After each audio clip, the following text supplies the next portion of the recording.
नमस्कार, बहुत स्वागत है आपका, शुभ संध्या। और ये जिस तरीके से आपने अभी स्क्रीन को हिलते हुए देखा ना, दुनिया में इसी तरह की हलचल मची हुई है।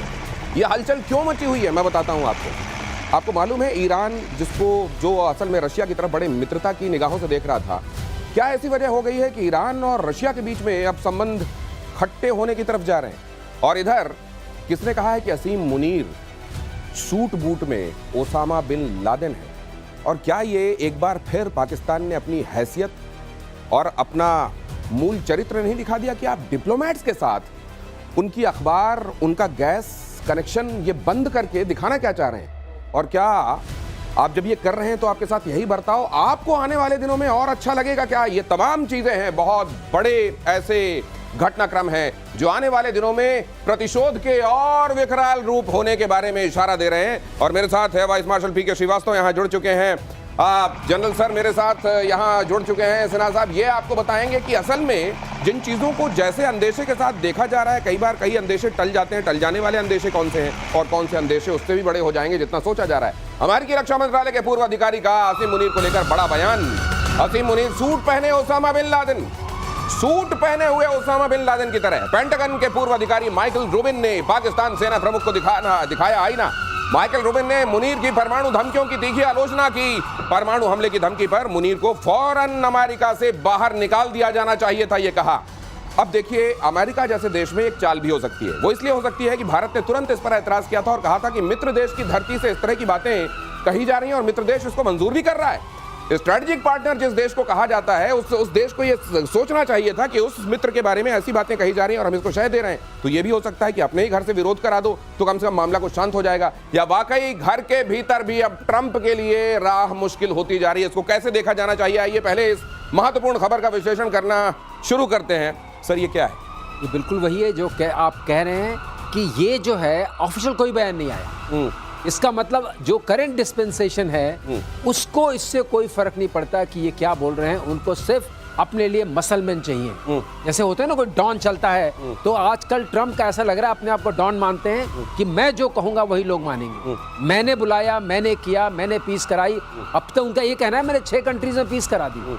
ऐसे आदमियों को लेकर के पीस कराई जो न्यूक्लियर की धमकी देने के आधा विश्व हम खत्म कर देंगे। और आपके पास फोन आने वाला अमेरिका से, 5 की जगह आपने 6 कर दिया, आधा दर्जन कर दिया। सर कहेंगे वो कि एक तुम ही हो मेरे हिमायती, एक गिनती बढ़ा दी। नहीं, अजरबैजान उसको भी गिन दिया है आपने, उसको भी जोड़ रहे हैं ना। अच्छा, हाँ, राइट, उसको जोड़ रहे हैं। इस हिसाब से तो 55 करना चाहिए सर, ये इसमें 5 में मत रुकिए आप। लेकिन जनरल सिन्हा, ये मैं समझना चाहता हूँ, ये क्या वाकई उनके घर में उनकी हरकतों को देखकर विरोध होने लगा? पेंटागन का पूर्व अधिकारी कह रहा है ये क्या, ये असीम मुनीर, ये Osama bin Laden suit boot वाला, क्या ये बात ट्रंप के कानों में जा रही होगी? देखिए, ट्रंप के कानों में जा तो रही है, मगर ये भाई सोची समझी नीति है। लेकिन क्यों नहीं रेंग रही? नहीं रेंगी क्योंकि ये बहुत डीप है।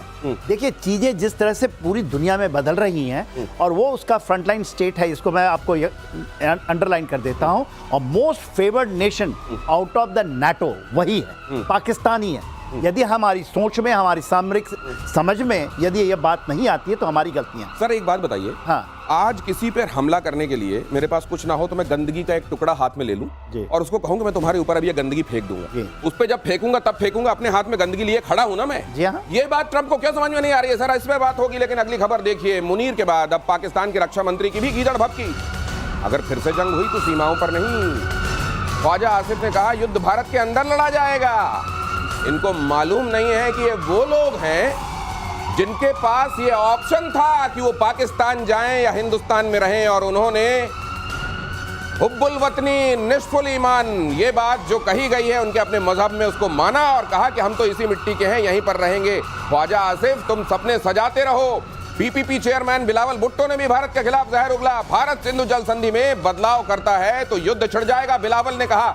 ये मुझको लगता है रोस्टर लगा है सर। अब ये महीने में वो जो रोस्टर लगता है ना, बिलावल, ये तुम अब 12 तारीख को अगली बार बोलोगे सिंधु समझौते का। ख्वाजा आसिफ, तुम्हारा एक काम करो, इस बार इंटरनल मैटर पे दखल दो। दिनेश, मैं बताता हूँ, मुझे तो हंसी आती है। जैसे मुनीर गया ट्रंप के पैर पकड़ने, ये सर ये रोस्टर लगाता है। रोस्टर नहीं, मुनीर लगाता है, ट्रंप लगाता है। मुनीर आया, अब मुनीर को देख के ही दोनों पैर पर गिर पड़े। कि देखो तुमने जो वहां बोला हम यहाँ भी बोल रहे हैं, अच्छा। हमारा ध्यान रखना। ओहो। और ये पता है इनके बोलने क्या मतलब, ख्वाजा अहमद, ख्वाजा आसिफ को समझ सकते हैं आप, इतना ये तो पार्टी उनकी भी चल नहीं रही है, इनका कोई ऑफिशियल ओहदा भी नहीं है, लेकिन ये बीच में अपनी पतली आवाज में कुछ बोलते रहते हैं जिसका कोई मतलब नहीं है। आवाज तो आप समझते तो हैं। सर ये कहीं ऐसा तो नहीं अपने पिताजी की कुर्सी को इत्मीनान में रखने के लिए ऐसा करते हैं? इत्मीनान, हाँ। अपने पिताजी की कुर्सी को आप बोलिए इनके बयान का क्या मतलब है? हाँ। कोई मतलब है? हाँ। लेकिन मुनीर को बता रहे हैं कि मैं हूँ। ये इन्हीं के मुल्क में ज्यादा अच्छे से समझा जाता है, तू कौन, मैं खामखा।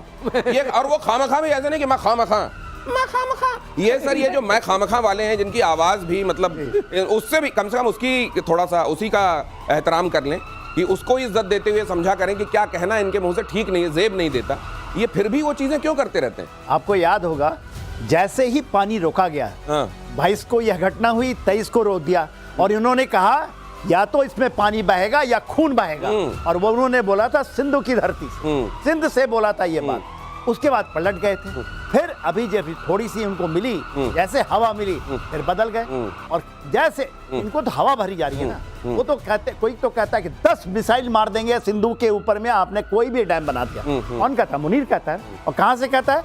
वो अमेरिका की धरती से कहता है। वो तो ये भी कहता है कि हम न्यूक्लियर मार देंगे और पूरा आधा विश्व ही खत्म हो जाएगा। ये किसी ने पूछा, एक पाकिस्तानी से पूछा कि तुम ये बताओ, तुम इतना मिसाइल तो चला नहीं पाते हो, हथियार तो तुम्हारे चलते नहीं है, ये मुंह इतना क्यों चलाते हो? तो उसने कहा क्या ये भी बंद कर दो?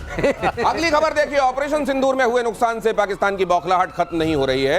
अब इस्लामाबाद में भारतीय उच्चायोग के अफसरों से बदला। पाकिस्तान ने उच्चायोग में बुनियादी जरूरतों को रोका, पानी, एलपीजी, अखबार की सप्लाई रोकी। आईएसआई के कहने पर पाकिस्तान सरकार ने उठाया कदम।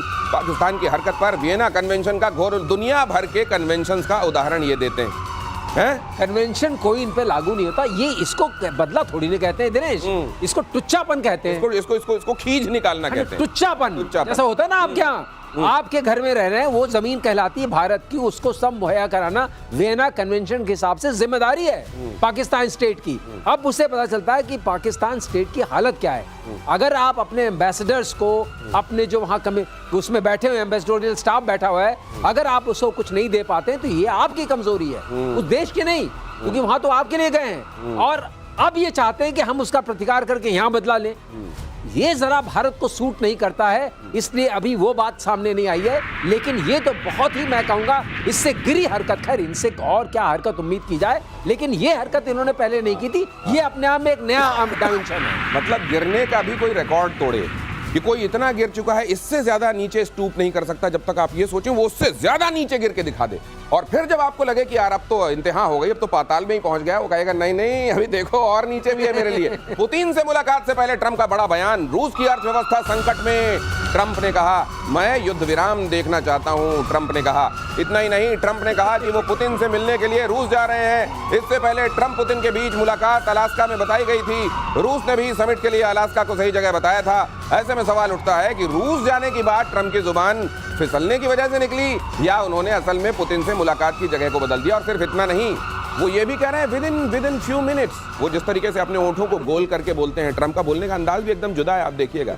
बाकी आप अमेरिका के लोगों को देख लीजिएगा, ट्रंप की ट्रेनिंग अलग हुई है। और ट्रंप इसमें जब बोलते हैं वो उसी अंदाज में within few minutes I will be able to tell you it is happening actually. Sir ये जो इनका ये 2 मिनट के अंदर ये जज कर लेंगे उस पुतिन को जो दुनिया के समझ में अभी तक नहीं आया है, ये ऐसी नादानी बोलते क्यों है सर? देखिए बात यह है कि जो पुतिन है उनकी शख्सियत इतनी ज़्यादा है कि उसके सामने डोनाल्ड ट्रंप ये सोचते हैं कि यदि हम डायरेक्टली कुछ उनके साथ कर जाएं, बोलने के लिए बड़पोले हैं, कुछ भी कह दें कि उनकी तो डेड इकॉनमी हो गई, भारत की डेड इकॉनमी हो गई, वो दोनों ही फेल्ड है। मगर जब एक्चुअली सामने है तो उनकी पतलून तो ढीली हो ही रही है। ये आप लेके चलिए। देखिए आप कहाँ जा रहे हैं? अलास्का। अलास्का में मालूम है वो रशिया की धरती थी। 1867 में $7.2 मिलियन में इनको बेच दिया था और पुतिन ने डिक्री भी कर दी है, मालूम है ना, उसको डिक्री साइन किया हुआ है। उनके लिए पैसा मुहैया कर रहे हैं, वो चाहते हैं कि ये मिल जाए। और क्यों मिला? क्यों मान गए इसके कि अलास्का चले जाएंगे? क्योंकि पुतिन ने फुट डाउन कर दिया। तो ये अलास्का से अचानक जो रूस हो रहा है सर, ये जिस पलट विश्वविद्यालय से इन्होंने कोर्स किया है, उसी का नया पैंतरा है ये, या असल में जुबान फिसल गई? ये जबान तो फिसली इनकी है नहीं, हाँ। क्योंकि इनकी जबान ही नहीं है। हाँ। ये जो मन में आता है जब उठते हैं बोल देते हैं। ऐसा प्रेसिडेंट जबान नहीं है या 100 जबानें हैं? ऐसा भी प्रेसिडेंट आपको 100 सेंचुरीज में, 200 सेंचुरी में एक बार हाँ, मिलेगा। हाँ। ये भी अपने आप में अनूठे हैं। हाँ। लेकिन अलास्का की चॉइस के ऊपर और भी कई तरह की संभावनाएं हैं, क्योंकि आईसीसी का एक चल रहा है ना कि जहां ट्रम्प गुजरे, ये पुतिन गुजरे, अरेस्ट कीजिए, तो अलास्का 88 किलोमीटर है वहां की धरती से, और वहां लैंड करें तो कहीं और किसी के और जगह से पास ऑन नहीं करना है। तो एक ये भी वजह है। लेकिन ट्रम्प जाने वाले थे, फिर उन्होंने कहा मैं क्यों जाऊं, वो आए, वो वाली बात है ना कि मैं अब तो डाउन हो गया, क्योंकि कई लोग झुक गए, यूरोप झुक गया, जापान झुक गया, उधर साउथ कोरिया झुक गया, इंडिया पर दे दनादन टैरिफ लगाया, और ये मुनीर तो 2-4 बार जाकर पैर पे गिर ही चुका है। फिर उनका माहौल अच्छा है, इस माहौल में उनको बुलाते हैं। ये लेकिन किसी ने कहा कि जैसे कही जाती थी ये बात कि भारत की स्वर कोकिला लता मंगेशकर के संदर्भ में कहा जाता था कि इनके गले पर रिसर्च होना चाहिए। ऐसा गला भगवान ने कब बनाया होगा? मुझे लगता है एक और रिसर्च होना चाहिए। लेकिन इस बार गले, जुबान और दिमाग, इसमें कनेक्शन है या नहीं कि कनेक्शन टूटा हुआ है?